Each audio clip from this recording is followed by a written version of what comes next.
Numa manhã cinzenta em Alfama, Diogo, 28 anos, abre a sua loja de serralharia, onde esconde quem realmente é. O telemóvel vibra com uma mensagem que corta como uma lâmina. Acabou. Desculpa-me. O coração, que ele guardava como segredo, parte-se. Num bairro que julga em silêncio, como pode um homem que destranca qualquer porta encontrar a chave para ser ele mesmo? Miguel, um estranho de sorriso fácil, entra na loja pedindo ajuda com uma fechadura. E, sem saber, começa a abrir outra. Diogo girou a chave na porta da loja, como fazia todas as manhãs desde os 18 anos. O som do trinco era familiar, quase reconfortante. Mas hoje não acalmava. A mensagem de Tomás, o namorado que ele mantinha em segredo, ainda ecoava. Acabou. Sem explicações, sem despedidas. Diogo guardou o telemóvel no bolso e tentou focar-se no trabalho. Alfama, com suas vielas tortuosas e olhares curiosos, não era lugar para um homem como ele se mostrar. Desde adolescente, aprendera a calar quem era. Aos 16, o pai chamara-o de fraco, por um comentário sobre um rapaz da escola. A mãe, Ana, limitava-se a rezar em silêncio, como se pudesse apagar o que via nos olhos do filho. A loja, herança do avô, era o único lugar onde Diogo se sentia seguro. Ali, entre ferramentas e cadeados, ele resolvia problemas. Portas trancadas, chaves perdidas, portões quebrados, tudo cedia ao seu jeito metódico. Mas o vazio deixado por Tomás era uma fechadura que ele não sabia abrir. Sentou-se no balcão, mexendo num molde de chave, quando o sino da porta tocou. Por favor, salva-me. Um homem entrou, ofegante, com uma mochila pendurada no ombro. Perdi a chave de casa. Outra vez. Diogo levantou os olhos. O estranho, com cerca de 30 anos, tinha um sorriso que parecia iluminar a loja sombria. Depende da fechadura, respondeu Diogo, já pegando a maleta de ferramentas. É no prédio aqui ao lado, apartamento 402. Chamo-me Miguel. A voz dele era leve, quase despreocupada, como se perder chaves fosse rotina. Diogo anotou o endereço e seguiu-o. No caminho, Miguel falou sem parar. Sou escritor, trabalho numa agência na Baixa. Esqueço tudo, menos as palavras. E tu, sempre foste serralheiro. Diogo assentiu, seco. Desde miúdo, aprendi com o meu avô. Miguel sorriu. Gosto disso. Há algo honesto em abrir portas. Chegaram ao prédio, subiram as escadas. Miguel disse que não confiava no elevador. No apartamento 402, Diogo analisou a fechadura. Era simples, mas teimosa. Com um movimento preciso, abriu-a em minutos. Miguel soltou um ufa e agradeceu efusivamente. Quanto é? 50 euros, disse Diogo. Miguel fez o pagamento por MBWay, hesitou e perguntou. Queres um café? É o mínimo que posso oferecer. Diogo hesitou. Não era costume, mas algo na voz de Miguel o fez aceitar. Sentaram-se à mesa da cozinha. Miguel falou do seu trabalho, das ideias que escrevia para marcas, da confusão que era a sua vida. Sou um desastre organizado, brincou. Diogo ouviu, quase sem falar, mas sentiu uma leveza que não conhecia. Era como se, por um instante, o peso de Alfama, do segredo, de Tomás, tivesse aliviado. Quando se despediu, Miguel disse, aparece qualquer dia. Gosto de conversar contigo. Diogo voltou à loja com um nó no peito. Era só um cliente, mas algo nele mexia com o equilíbrio que Diogo construíra com tanto cuidado. Dias depois, o sino tocou novamente. Era Miguel com outro problema. A chave do escritório perdida. Acho que a deixei no café da esquina, disse, com um sorriso envergonhado. Diogo segurou uma risada. Vais acabar cliente vitalício. Resolveram o problema rapidamente, mas Miguel não foi embora. Almoças comigo? Há um sítio aqui perto. Nada de especial, mas tem boa comida. Diogo hesitou, mas aceitou.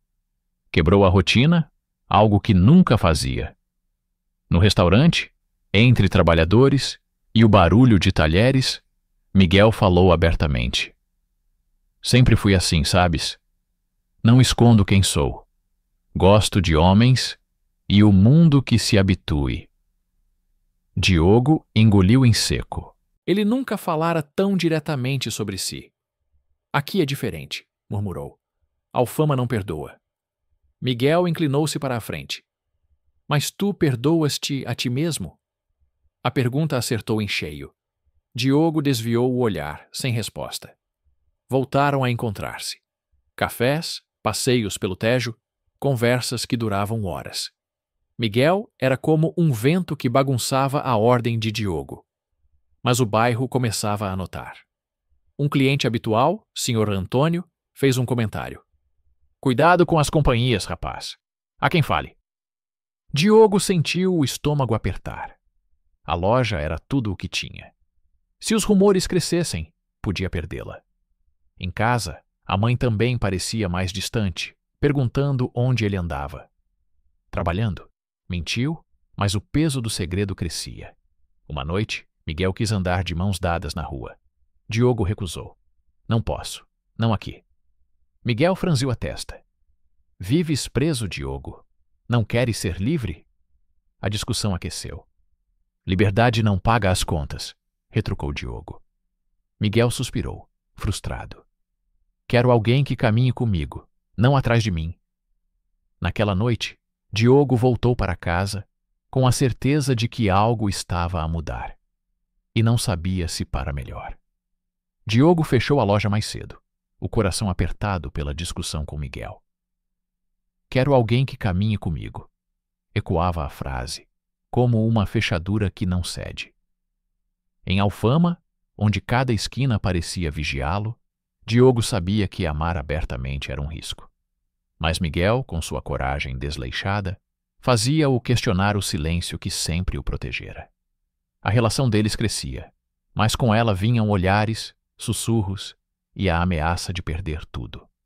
Os encontros continuaram, mas agora, em segredo. Diogo evitava as ruas movimentadas, marcava cafés em bairros distantes, como o Bairro Alto, onde ninguém o conhecia. Miguel, sempre tão à vontade, falava de tudo. Dos livros que escrevia, dos sonhos de mudar para Berlim, de viver sem medo. Tu já pensaste em sair daqui? Perguntou uma noite, enquanto caminhavam junto ao Tejo. Diogo hesitou. A loja é a minha vida. O meu avô construiu-a. Não posso abandonar isso. Miguel segurou a mão dele, mas Diogo puxou-a de volta, olhando em volta. Não aqui, Miguel. Por favor. A tensão aumentava. Miguel queria mais. Um jantar com amigos, uma foto juntos, um gesto público. Diogo resistia. Se alguém descobre, perco clientes. A minha mãe, ela não ia entender. Miguel suspirou frustrado. Vives para os outros, Diogo. E para ti, o que sobra? A pergunta doía, mas Diogo não tinha resposta. Em casa, Ana, a mãe, começava a desconfiar. Passas muito tempo fora, disse, enquanto servia o jantar. É trabalho, mentiu Diogo, evitando os olhos dela. O silêncio entre eles era pesado, como se Ana soubesse mais do que dizia. No bairro, os rumores cresciam. Um vizinho, dono da padaria, perguntou com um tom cortante. Esse escritor anda muito por aqui, não é? Cuidado, Diogo, as pessoas falam. Diogo sentiu o estômago revirar. A loja, que sempre fora seu sustento, começava a sofrer. Clientes antigos passaram a chamar outros serralheiros, sem explicação. Um dia, ao abrir a porta, encontrou um bilhete anônimo. Arranja-te ou vais-te arrepender. Diogo amassou o papel, mas o medo instalou-se. Miguel tentou confortá-lo. Ignora isso. Vive a tua verdade. Mas para Diogo, a verdade era um luxo que ele não podia pagar. Numa noite, após mais uma discussão, Miguel explodiu. Não posso ser um segredo para sempre. Quero-te ao meu lado. não escondido. Diogo retrucou com a voz trêmula. E eu quero-te, mas não sei como fazer isso sem perder tudo. Miguel afastou-se, deixando Diogo sozinho na rua, com o rio Tejo como única testemunha. Dias depois, Miguel apareceu na loja, com um ar diferente. Quero te mostrar uma coisa, disse, entregando um caderno. Era um texto que ele escrevera, sobre um homem preso pelas suas próprias chaves, mas que encontrava coragem no amor. É sobre nós, disse Miguel. Diogo leu, comovido, mas o medo falou mais alto. É bonito, mas não muda o que sinto aqui. Apontou para o peito. Miguel baixou os olhos. Então talvez eu não seja o suficiente. Naquela noite, Diogo não dormiu. A loja, a mãe, o bairro, tudo parecia uma corrente que o prendia. Mas no fundo, ele sabia que o verdadeiro cadeado era o seu próprio receio. Miguel era a chave, mas abrir essa porta significava enfrentar um mundo que não perdoava. Diogo segurava o telemóvel, o peito apertado pela dúvida. Miguel não respondia há dias, desde a última discussão à beira do Tejo. A loja em Alfama parecia mais vazia, não só de clientes, mas de esperança. Diogo tentava focar-se no trabalho, consertando uma fechadura quebrada. Mas a mente voltava ao vazio que Miguel deixara. Quando a verdade sobre a traição veio à tona, foi como se todas as chaves que ele guardava caíssem ao chão. O amor, que parecia libertar, tornou-se uma nova prisão.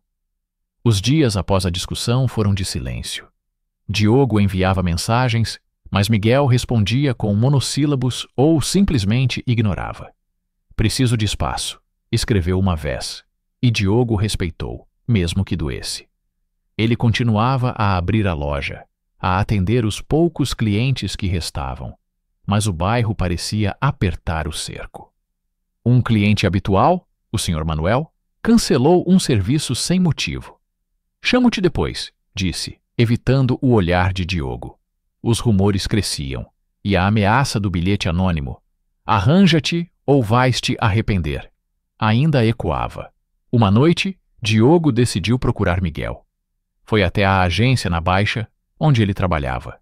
Chegou tarde, mas viu Miguel saindo com outro homem, rindo, de mãos dadas. O mundo parou. Diogo ficou na sombra, incapaz de se mexer. No dia seguinte, confrontou-o na loja. Quem era? Perguntou, a voz tremendo. Miguel hesitou, mas não mentiu. É o André, um colega. Começamos a sair há umas semanas. Diogo sentiu o chão fugir. Semanas? Enquanto me pedias para ser livre contigo? Miguel baixou a cabeça. Quero alguém que não tenha vergonha de mim, Diogo. Tu vives escondido, e eu não aguento mais. A traição cortou fundo. Diogo passou dias em piloto automático, abrindo e fechando a loja, sem falar com ninguém. A mãe, Ana, notou a mudança. Estás estranho, filho. O que se passa? Ele desviou o olhar. Nada, mãe. Só trabalho. Mas Ana insistiu, e o tom dela endureceu. Sei das conversas no bairro. Esse rapaz, o Miguel. É verdade o que dizem.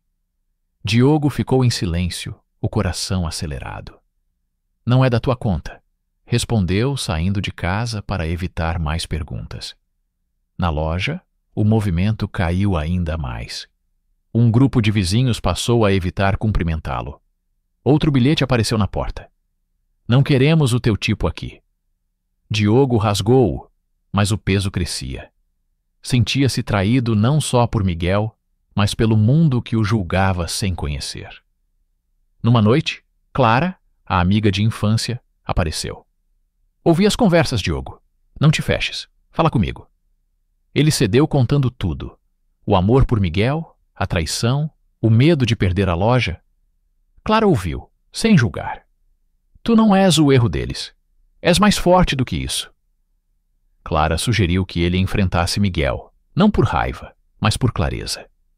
Diogo hesitou, mas marcou um encontro. Encontraram-se num café discreto, longe de Alfama. Miguel tentou justificar-se. Não quis magoar-te. Só queria viver sem segredos. Diogo interrompeu-o. Eu confiava em ti. Abri-me, mesmo com medo. E tu escolheste outro. Miguel pediu desculpas, mas Diogo levantou-se. Não é sobre perdoar. É sobre eu merecer mais. Saiu sem olhar para trás, sentindo um vazio, mas também uma centelha de força.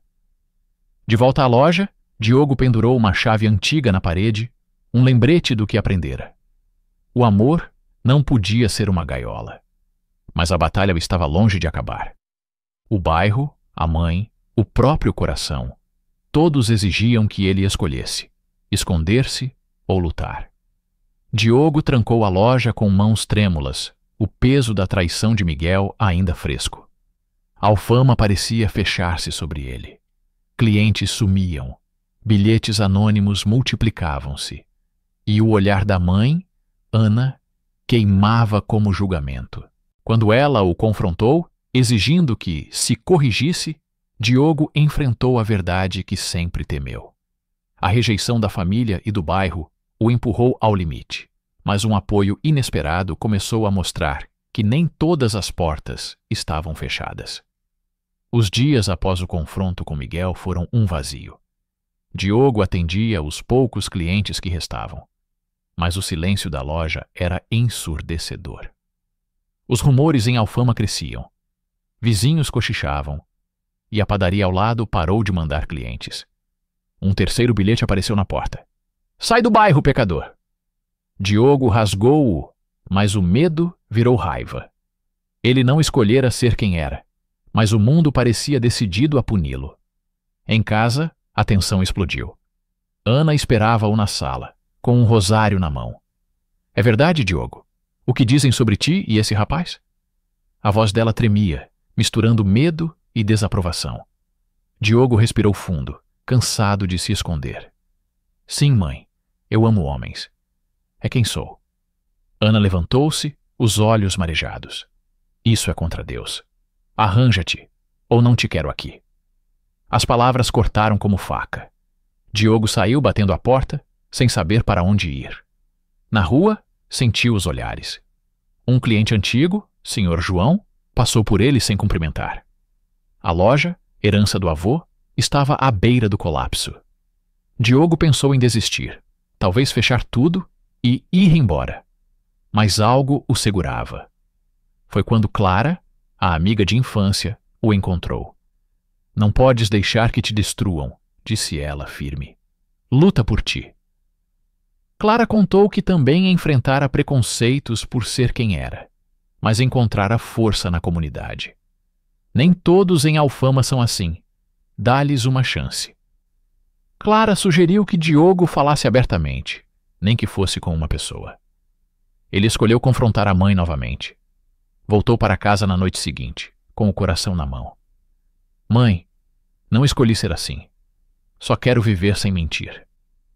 Ana, rígida, respondeu. A igreja diz que é errado. Não posso aceitar. Diogo segurou as lágrimas. Então perdes-me, porque eu não mudo quem sou. Saiu, deixando Ana em silêncio, mas com uma semente de dúvida plantada. No bairro, a pressão aumentava. Um grupo de clientes boicotou a loja abertamente, chamando outro serralheiro para um serviço que Diogo sempre fizera. Mas Clara trouxe aliados inesperados. Um jovem casal do prédio ao lado e uma dona de café que conhecia Diogo desde criança. Não ligues aos ignorantes, disse a dona do café. Tens mais apoio do que pensas. Eles começaram a espalhar a palavra, trazendo novos clientes que não se importavam com rumores. Diogo, inspirado por Clara, decidiu agir. Propôs um pequeno evento na praça de Alfama, com música e conversa, para falar de aceitação. Clara ajudou a organizar e, para surpresa de Diogo, alguns vizinhos apareceram. Ele tomou coragem e falou: Sou serralheiro, sou de Alfama e sou gay. Não peço que mudem as vossas crenças, só que me deixem viver. O silêncio que se seguiu foi quebrado por aplausos tímidos, mas sinceros. Naquela noite, Diogo sentiu um alívio novo. A loja ainda estava em risco e a mãe não falava com ele. Mas pela primeira vez ele não se sentiu sozinho. Clara sorriu. Vês? Nem todas as portas estão trancadas. Diogo sabia que a luta não acabara, mas agora tinha uma chave que não dependia de ninguém. A coragem de ser ele mesmo. Diogo acordou com o som da chuva batendo nas janelas de Alfama. Mas pela primeira vez em meses, o peso no peito era mais leve. O evento na praça dera-lhe coragem. Mas a loja ainda lutava para sobreviver. E a mãe, Ana, permanecia distante. Ele sabia que ser ele mesmo exigia mais do que palavras. Exigia ação. Confrontar o passado, perdoar Miguel e reconquistar o respeito do bairro tornaram-se o seu novo desafio. A chave para a liberdade estava nas suas mãos, e ele estava pronto para a girar. O evento na praça, organizado com Clara, marcara um ponto de viragem. Vizinhos que antes o evitavam começaram a voltar à loja, alguns com pedidos de desculpas tímidos. Não sabia quem eras de verdade, disse uma cliente antiga, trazendo um cadeado para consertar. Mas nem todos mudaram. O senhor João, que liderara o boicote, continuou a espalhar rumores, afastando clientes. Diogo decidiu enfrentá-lo. Num fim de tarde, foi à mercearia do senhor João. Se tens algo contra mim, diz na minha cara, afirmou, firme. O homem gaguejou, sem resposta. Não é pessoal, é só o bairro. Diogo cortou. O bairro sou eu também. Se não me aceitas, perdes-me como cliente. Virou as costas, deixando o senhor João em silêncio. O confronto com Miguel era o próximo passo. Diogo marcou um encontro num café discreto na Baixa. Miguel chegou, hesitante, sem o brilho de antes. Quero falar, Diogo. Errei. Diogo ouviu, mas manteve-se firme. A tua traição doeu, mas ensinou-me a valorizar-me. Não te odeio, mas escolho seguir sem ti. Miguel assentiu, com olhos marejados. Mereces alguém que te veja como és. A conversa fechou uma porta, mas abriu espaço para Diogo respirar. A relação com Ana era o maior obstáculo. Desde o confronto, ela mal falava com ele. Diogo decidiu tentar uma última vez. Numa noite, bateu à porta de casa. Mãe, não vim mudar as tuas crenças. Só quero que me vejas como teu filho. Ana, com o rosário na mão, hesitou. Tenho medo por ti, Diogo. O mundo é cruel. Ele respondeu. Mais cruel é esconder quem sou. Quero viver, mãe. Pela primeira vez, Ana não virou as costas. Preciso de tempo, disse, mas abraçou-o. Era um começo. Inspirado, Diogo e Clara decidiram expandir o evento da praça. Organizaram uma feira com música, comida e conversas sobre inclusão, convidando associações locais. Para a surpresa de Diogo, dezenas de pessoas apareceram, incluindo jovens que partilharam as suas próprias lutas. Um rapaz, tímido, agradeceu. Ver-te assumir quem és deu-me coragem. A dona do café, que sempre o apoiara, trouxe bolos para partilhar. Até o senhor Antônio, o padeiro que outrora o julgara, apareceu, oferecendo pão. Talvez tenha julgado mal, murmurou. Ana surpreendeu todos ao aparecer no final. Com lágrimas nos olhos, subiu ao pequeno palco improvisado. Errei com o meu filho. Ele é quem é, e eu amo-o. A multidão aplaudiu, e Diogo, pela primeira vez, sentiu-se em casa no bairro que o rejeitara. Abraçou a mãe, sentindo o peso de anos dissolver-se. De volta à loja, Diogo pendurou uma chave antiga na parede, ao lado da outra. Era um símbolo. A liberdade não vinha dos outros, mas de si mesmo. A loja recuperava clientes, e Alfama, aos poucos, aprendia a aceitar. Diogo sabia que o preconceito não desapareceria, mas agora tinha aliados, Clara, a mãe e até ele próprio. Naquela noite, escreveu no caderno que Miguel lhe dera. A chave não é mudar o mundo, é abrir a tua própria porta. Fechou-o, sorrindo. Pela primeira vez, Diogo não temia o que o amanhã traria. E tu? Já encontraste a coragem para abrir a tua porta? Conta nos comentários. Se esta história te tocou, deixa o teu like, subscreve o canal, ativa o sininho e partilha. O teu apoio mantém estas histórias vivas.